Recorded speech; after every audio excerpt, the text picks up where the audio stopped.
할렐루야. 오늘이 벌써 9월 마지막 주일입니다. 올 여름이 유난히 더워서 온 국민이 고생했는데 그래도 어김없이 가을이 성큼 다가왔습니다. 천고마비의 계절에 여러분의 마음은 가을 하늘처럼 높고 파란 정결한 마음을 가지시고 여러분의 영혼은 말이 살찌듯이 살찌시기를 바랍니다. 물론 오늘 본문 사도행전 14장은 바나바와 바울이 제1차 전도 여행의 끝자락에 와 있음을 알립니다.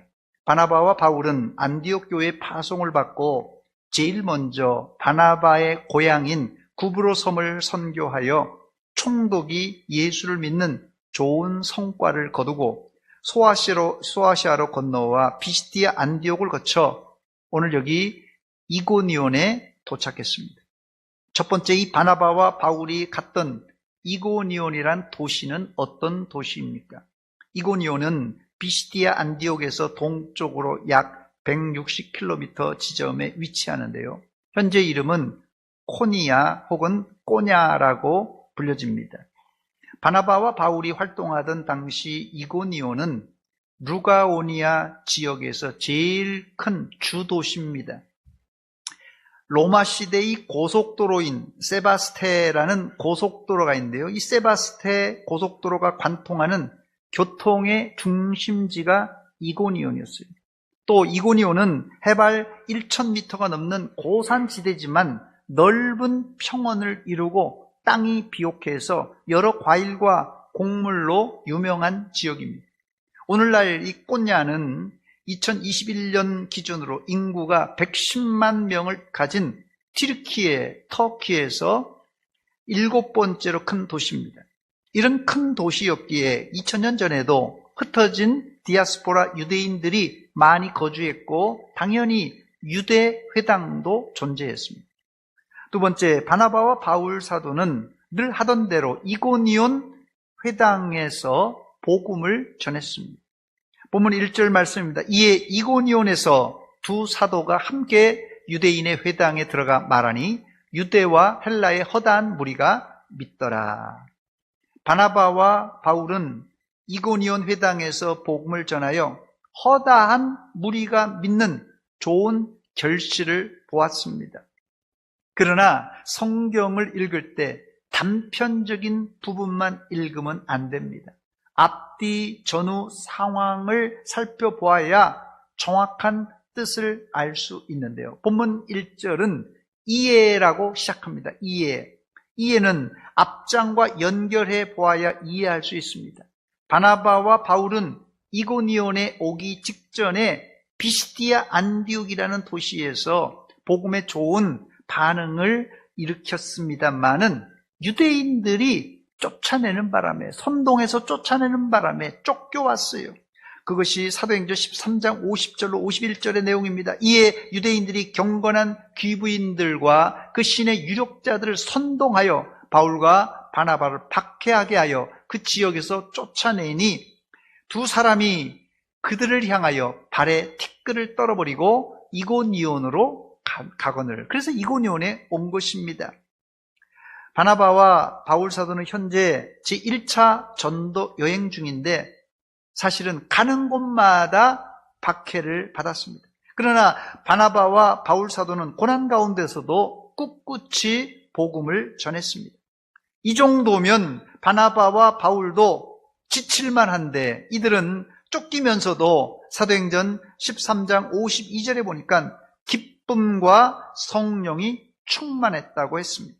감사한 일은 쫓겨서 온 이고니온에서 복음을 전했을 때 많은 사람이 예수 믿는 역사가 일어났습니다. 본문 1절입니다. 이에 이고니온에서 두 사도가 함께 유대인의 회당에 들어가 말하니 유대와 헬라의 허다한 무리가 믿더라 했습니다. 한 사람이라도 예수 믿을 때 신이 나는데 하나님은 이고니온에서도 예정된 사람들을 불러 예수 믿게 하셨습니다. 이러니 바나바와 바울이 복음 전파를 멈출 수가 없었던 것입니다. 여러분, 프로와 아마추어가 차이가 있는데 뭔지 아십니까? 프로와 아마추어의 차이. 프로는 직업의식을 가지고 하지만 아마추어는 취미로 하는 사람입니다. 즉 프로는 이 일을 안 하면 생존의 위협을 받는 절박함으로 일하지만 아마추어는 굳이 이 일을 안 해도 사는데 지장이 없기에 말 그대로 취미 생활로 하는 것입니다. 우리의 신앙생활이 아마추어처럼 해서는 안 됩니다.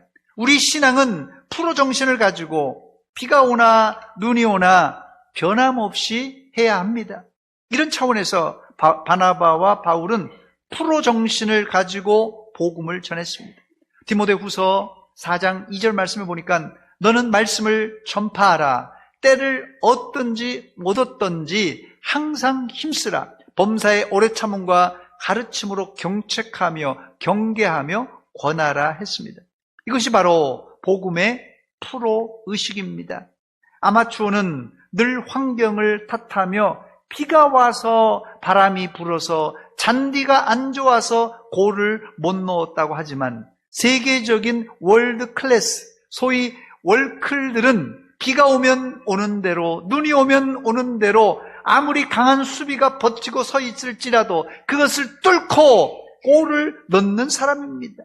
바나바와 바울은 복음의 프로답게 박해 가운데서도 기쁨과 성령 충만으로 복음을 전했습니다. 이런 프로 복음 전도자들이 있었기에 복음은 2000년 동안 지구 한 바퀴를 돌아 우리나라에도 전해진 것입니다. 멈추지 않는 복음 전파가 교회를 살리고 이웃을 살리고 또한 나를 살립니다. 역으로 복음 전파를 그치면 교회가 죽고 이웃이 죽고 나도 죽습니다. 이런 절박한 위기의식을 가지고 주님이 당부하신 땅끝까지 이르러 주님의 증인이 되시기를 축원합니다. 지금 저를 비롯한 한국교회 목회자들과 성도들이 초대교회 성도들이 가졌던 복음 전파의 야성을 잃어버렸습니다. 한국교회가 복음 전파의 야성을 찾아야 다시 살아날 수 있습니다. 이 야성을 여러분들은 회복하여 시들어져가는 한국교회, 우리 교회를 다시 살리시기를 축원합니다. 세 번째, 예상했던 대로 이고니온에서도 복음 전파의 악감을 품은 유대인들은 바나바와 바울에게 반기를 들고 나왔습니다. 본문 2절입니다. 그러나 순종하지 아니하는 유대인들이 이방인들의 마음을 선동하여 형제들에게 악감을 품게 하거늘. 여기 기록된 이 악감이라는 단어는 헬라어로 카코우라는 단어인데요. 이 단어를 사도행전을 기록한 누가가 사도행전 7장에 2번 사용했는데요. 첫째는 애굽 바로왕이 400년 동안 이스라엘을 괴롭혔을 때 이 악감이라는 단어를 사용했고, 두 번째는 바로왕이 유대 남자들이 출생하면 그 남자 아이들을 죽인 것을 악감이라고 표현했습니다. 즉 여기 악감이란 단어는 단순히 악한 감정만 가진 것이 아니라 그 감정을 갖고 실제 괴롭히거나 심지어 사람을 죽이는 행동이 악감입니다. 아주 무서운 단어가 이 악감이란 단어예요. 그러나 바나바와 바울은 이 악감을 어떻게 대처합니까? 제가 늘 드리는 말씀입니다만은 문제는 문제가 아니라 문제는 이 문제를 어떻게 푸느냐가 문제입니다. 본문 3절 말씀입니다. 두 사도가 오래 있어 주를 힘입어 담대히 말하니 주께서 그들의 손으로 표적과 기사를 행하게 하여 주사 자기 은혜의 말씀을 증언했다고 말합니다. 바나바와 바울은 자신들에게 악감을 품은 사람들에게 악을 악으로 갚지 않고 자신을 반대하고 쫓아내는 사람들이 우글거리는 이고니온에서 오래 머물며 복음을 전했습니다. 여기 두 사도가 오래 있어라는 문구를 한 단어로 표현하자면 인내입니다. 인내를 한자로 풀이하면 참을 인자에 견딜 내자를 써서 참고 견딘다는 뜻입니다. 특히 이 한문의 인자는 위에 칼날 인자를 쓰고 아래에는 마음 심자를 쓰는데 이 말을 풀이하면 인내란 마음의 칼날, 마음의 아픔을 품고 견딘다는 뜻입니다. 헬라어로 인내는 휘포모네라는 단어인데요. 이 아래라는 휘포와 남아있다는 모네가 합쳐져서 만들어진 합성어로 어느 환경, 어떤 환경이 되었든 그대로 머물러 있는 성품이 인내입니다. 그렇습니다. 두 사도는 박해 가운데서도 인내심을 가지고 이고니온에 오래 머물러 있으면서 복음을 전했습니다. 이때 하나님은 사도들에게 복음 전파에 날개를 달아주셨는데 표적과 기사를 행하게 하셨습니다. 본문 3절입니다. 두 사도가 오래 있어 주를 힘입어 담대히 말하니 주께서 그들의 손으로 뭐와 뭐를요? 표적과 기사를 행하게 하여 주사 자기 은혜의 말씀을 증언하시니 했습니다. 표적과 기사가 나타날 때 복음 전파는 날개를 달고 급속하게 전파되게 됩니다. 사실 표적과 기사는 그 자체가 목적이 아니라 하나님이 자기의 은혜의 말씀을 효과적으로 전하기 위해서 주신 신적 능력입니다. 이때 온 신의 사람들은 두 패로 나누어졌는데 한쪽은 바나바와 바울이 전한 복음을 듣고 따랐고 다른 한쪽은 복음을 반대했습니다. 조용하던 이고니온에 복음이 전파되자 양쪽으로 갈라져 시끄러워졌는데 이런 현상은 이미 예수님께서 예언한 대로입니다. 마태복음 10장 36절입니다. 내가 세상에 화평을 주러 온 줄로 생각하지 말라. 화평이 아니요 검을 주러 왔노라 그랬어요. 복음이 전해지는 곳에 늘 좋은 일만 일어날 것이라고 생각하는 사람들은 유치원 수준의 성도입니다. 복음이 전해질 때 하나님이 만세전에 예정한 사람들은 물을 만난 고기처럼 순순히 말씀에 순종하여 예수를 믿지만 복음을 반대하는 자들은 사탄이 그 속에서 역사하여 악감을 품게 하고 복음을 방해하고 더 나아가 전도자들을 죽이려고 했습니다. 결국 반대자들은 두 사도를 돌로 치고 죽이려고 했습니다. 본문 5절입니다. 이방인과 유대인과 그 관리들이 두 사도를 모욕하며 돌로 치려고 달려들었다고 말합니다. 결국 두 사도는 이고니온을 떠나게 됩니다. 본문 6절로 7절입니다. 그들이 알고 도망하여 루가오니아의 두 성 루스드라와 더베와 그 근방으로 가서 거기서 복음을 전하니라 그랬어요. 이고니온에서 도망친 사도들은 그 근처 루스드라와 더베로 가서 계속 복음을 전했습니다.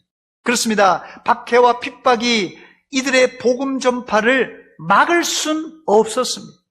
도대체 바나바와 바울에게 이런 힘, 이런 추진력, 이런 동력이 어디서 나온 것입니까? 바나바와 바울이라고 왜 안 지치고 왜 안 힘들었겠습니까? 그러나 이들은 자신의 죄를 위해서 십자가에 달려 돌아가신 예수님의 십자가 사랑을 잊을 수 없기에 그 사랑을 알지 못하고 지옥 가는 사람들에게 복음을 전한 것입니다. 혹시 여러분 안에 십자가 사랑이 식진 않았습니까? 십자가의 사랑이 식어버린 사람에겐 이 복음 전파가 죽기보다도 힘들어요. 십자가의 사랑이 없는 사람에게 복음 전파는 이 죽기보다도 힘든 일입니다. 그러나 날 위해 십자가를 지신 예수님의 사랑이 그 속에서 불붙은 사람은 복음을 안전하고는 못 배깁니다. 올여름이 유난히도 더워서 혹시 신앙생활에 지쳤거나 예수님의 사랑이 식은 분들이 계십니까? 그런 분들은 이 가을에 다시 신앙의 옷깃을 여미고 예수님의 십자가 사랑을 VIP에게 전하시기 바랍니다. 네 번째, 궁극적인 전도는 하나님이 하십니다. 현대 그리스도인들이 교회에서 제일 듣기 싫은 부담되는 설교가 헌금 내라는 설교예요. 헌금 설교. 그런데 헌금 설교보다 더 부담되고 더 어려운 설교가 있는데 바로 전도하라는 설교입니다. 현대 교인들은 차라리 돈은 내겠는데 전도는 못하겠다는 것이 일반화되고 말았습니다. 사랑하는 여러분, 전도를 내가 하려고 하니까 어려운 것입니다. 전도는 하나님이 하시고 우린 단지 도구로 사용될 뿐입니다. 더 나아가 전도의 결과에 너무 연연하지 마시기 바랍니다. 전도의 결과는 누가요? 하나님이 책임지십니다. 오늘 본문에 보면 한 회당에서 바울 사도의 설교를 들었는데 한쪽은 예수 믿는 사람과 다른 한쪽은 믿지 않는 사람으로, 아니 사도들을 대적하는 사람으로 나누어졌습니다. 그런데 여러분, 이런 결과엔 숨겨진 비밀이 있는데 복음 전파는 하나님의 예정과 밀접하게 연결되어 있습니다. 이 말은 전도는 내가 하지만 실제 회개하고 복음을 믿게 하는 것은 누가요? 하나님이 하신다는 말씀입니다. 이게 헷갈리면 안 됩니다. 이고니온에서 복음을 전한 결과 사도들이 사실은 공들여 복음을 전한 유대인들은 극렬하게 반대하고 사도를 쫓아냈지만 구약도 예수도 모르는 이방 헬라인들은 복음을 받아들이고 주님께 돌아오는 역사가 일어났습니다. 본문 4절입니다. 그 시내에 무리가 나뉘어 유대인을 따르는 자도 있고 두 사도를 따르는 자도 있는지라. 심지어 과격한 자들은 사도들을 돌로 치려고 했습니다. 본문 5절입니다. 이방인과 유대인과 그 관리들이 두 사도를 모욕하여 하며 돌로 치려고 달려들었습니다. 이때 사도들은 루스드라와 더베로 피했습니다. 본문 6절입니다. 그들이 알고 도망하여 루가오니아의 두 성 루스드라와 더베와 그 근방으로 가서 했습니다. 그런데 여기서도 사도들은 그칠 줄 모르고 복음을 전했습니다. 본문 7절입니다. 거기서 복음을 전하니라. 바나바와 바울이 가는 곳마다 멈추지 않고 복음을 전할 수 있었던 이유는 결과는 하나님께 맡기고 그들은 단지 전하기만 했습니다. 사실 개척교회나 시골에서 노인들 5명, 10명을 데리고 목회하는 목사님들을 보면 너무 처량하고 측은합니다.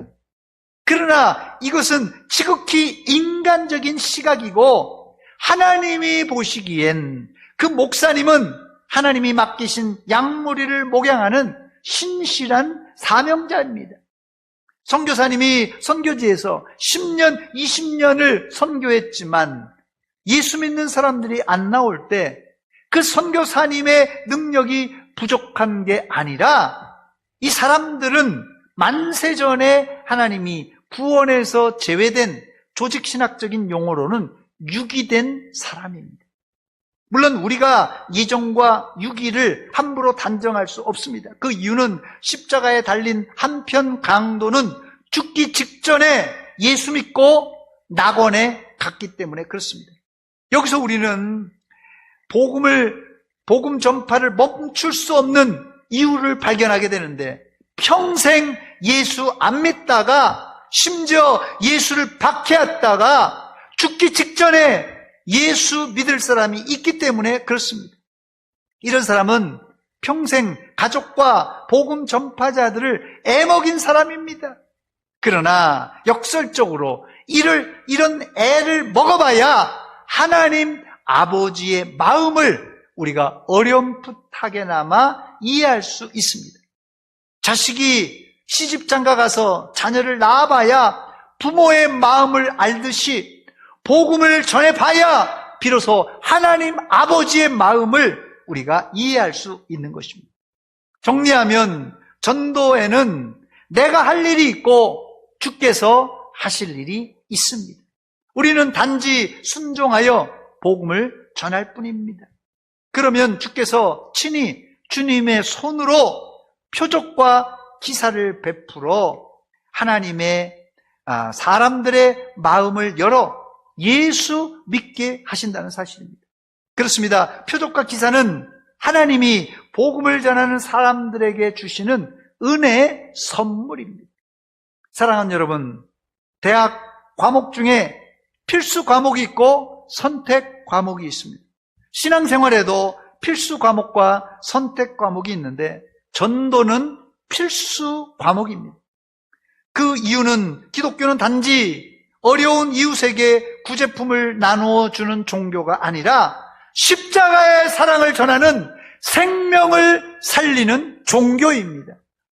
여러분이 예수님을 믿는다면 이미 여러분 안에 예수의 생명이 있습니다. 그렇다면 우리가 복음을 모르는 자들에게 생명을 전함으로 생명의 재생산을 일으켜야 됩니다. 이것이 지난 2000년 동안 기독교가 이어온 생명의 바톤 체인지입니다. 이 일을 위해 바나바와 바울은 복음 전파를 멈추지 않았습니다. 바나바와 바울만이 아니라 우리나라에 들어온 수많은 선교사들이 생명을 바쳐 복음을 전한 결과 오늘의 한국 교회가 존재하는 것입니다. 물론 선교는 비행기를 타고 외국에 가야만 하는 것은 아닙니다. 사실 우리의 선교지는 가장 가까운 가족, 친구, 이웃입니다. 여러분이 지금 배가 아파서 아이를 낳을 수는 없습니다. 여러분이 지금 배가 아파서 아이를 낳을 수는 없지만 가슴으로 VIP를 품고 온갖 핍박이 와도 참고 견딤으로 믿음으로 이 태신자를 출산해 보시기 바랍니다. 그래야 하나님 아버지의 진한 사랑을 알게 될 것이고 더 나아가 건강한 영적 재생산을 하여서 죽어가는 한국교회를 살리고 우리 교회를 살릴 줄 믿습니다. 그런데 사실 전도는요, 남을 살리는 일 같지만 내가 사는 길입니다. 전도는 남을 살리는 일 같지만 사실은 내가 사는 일입니다. 같이 기도하겠습니다. 이 시간 기도할 때 하나님, 우리 안에 믿음의 야성, 전도의 야성이 식지 않았습니까? 하나님, 예수님의 십자가의 그 사랑이 식지 않았습니까? 다시 한번 우리를 점검해보며 이 가을에 신앙의 옷깃을 여미며 복음 전하는 일에 이 필수 과목에 전념하여 좋은 열매 맺게 하여 주시옵소서. 전하지 못했던 우리 마음을 회개하며 이 시간 같이 기도하겠습니다. 하나님, 우리 아버지 은혜와 사랑을 감사드립니다. 이 아침에 주님 앞에 나와서 말씀 듣고 우리가 먼저 회개합니다. 복음의 야성을 잃어버린, 십자가 사랑의 야성을 잃어버린 우리의 마음을 철저하게 회개하며 복음 전파의 사명을 다시 한번 불붙일 수 있도록 주님 도와주시옵소서. 우리 안에 하나님을 향한 그 뜨거운 사랑이 다시 한번 불붙게 하여 주시옵소서. 우리 교회가 하나님을 향한 그 사랑을, 한국교회를 살리고 우리 교회를 살리고 우리 가정을 살리고 내가 살아가는 역사가 있게 하여 주시옵소서. 하나님의 긍휼과 사랑을 기다립니다.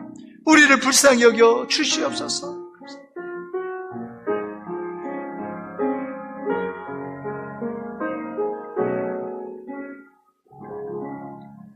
하나님, 우리 아버지 은혜와 사랑을 감사드립니다. 오늘 말씀을 통하여 도전을 받게 하신 것 감사합니다. 무더운 여름 때문에, 환경 때문에 우리의 무뎌진 신앙을 다시 한번 갈기를 원합니다. 하나님, 복음의 야성을, 십자가의 야성을, 전도의 야성을 다시 회복하는 우리 성도들이 되게 하여 주시옵소서. 그리하여서 우리 가슴으로 VIP를 품고 고통과 환난과 핍박이 있을지라도 잘 품어서 믿음을 출산할 수 있는, 태신자를 출산할 수 있는 온 성도가 되게 하여 주시옵소서. 예수님의 이름으로 기도하옵나이다. 아멘.